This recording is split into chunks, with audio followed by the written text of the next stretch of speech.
नमस्कार. उपमुख्यमंत्री अजित पवार यांच्या विमान अपघात प्रकरणात आता मोठं आणि महत्त्वाचं अपडेट समोर आलंय. या प्रकरणाची चौकशी नेमकी कुठपर्यंत पोहोचली आहे, सीआयडीनं काय स्पष्ट केलंय आणि रोहित पवारांनी नेमके कोणते प्रश्न उपस्थित केलेत. आज आपण हे संपूर्ण प्रकरण शांतपणे, स्पष्टपणे आणि अधिकृत माहितीनुसार समजून घेणार आहोत. त्यामुळे हा व्हिडिओ शेवटपर्यंत नक्की पहा आणि अशाच विश्वासार्ह आणि स्पष्ट बातम्यांसाठी चॅनलला सबस्क्राइब नक्की करा. काही दिवसांपूर्वी उपमुख्यमंत्री अजित पवार यांच्या विमानाशी संबंधित अपघाताची घटना समोर आली. त्या घटनेनंतर विविध स्तरांवर चर्चा सुरू झाली.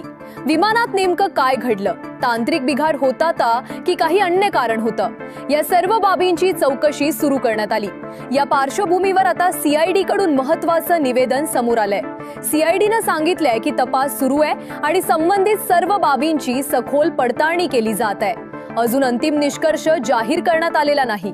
तपास प्रक्रियेत काही तांत्रिक मुद्द्यांची तपासणी केली जात आहे आणि संबंधित अधिकाऱ्यांची माहिती नोंदवली जात आहे. राष्ट्रवादी काँग्रेसचे आमदार रोहित पवार यांनी या प्रकरणावर प्रश्न उपस्थित केलेत. त्यांनी तपास प्रक्रियेबाबत पारदर्शकतेची मागणी केली आहे. काही बाबी अधिक स्पष्टपणे जनतेसमोर याव्यात अशी त्यांची भूमिका आहे. त्यांच्या म्हणण्यानुसार संपूर्ण घटनेची सखोल आणि निष्पक्ष चौकशी होणं गरजेचं आहे.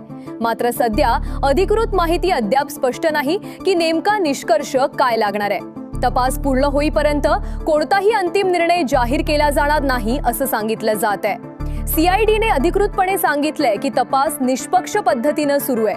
कोणत्याही प्रकारचा दबाव नसून सर्व बाजू तपासल्या जात आहेत. सरकारकडूनही तपास यंत्रणांवर विश्वास व्यक्त करण्यात आलाय.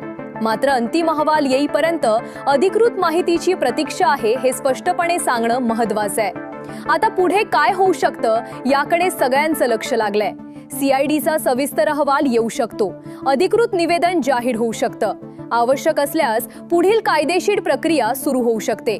मात्र अंतिम निष्कर्ष येईपर्यंत कोणतीही ठाम भूमिका घेणं योग्य ठरणार नाही. सध्या सर्वात महत्त्वाचा मुद्दा म्हणजे पारदर्शकता आणि स्पष्टता. जनतेचा विश्वास राखणं हे कोणत्याही प्रशासनासाठी अत्यंत महत्त्वाचं असतं.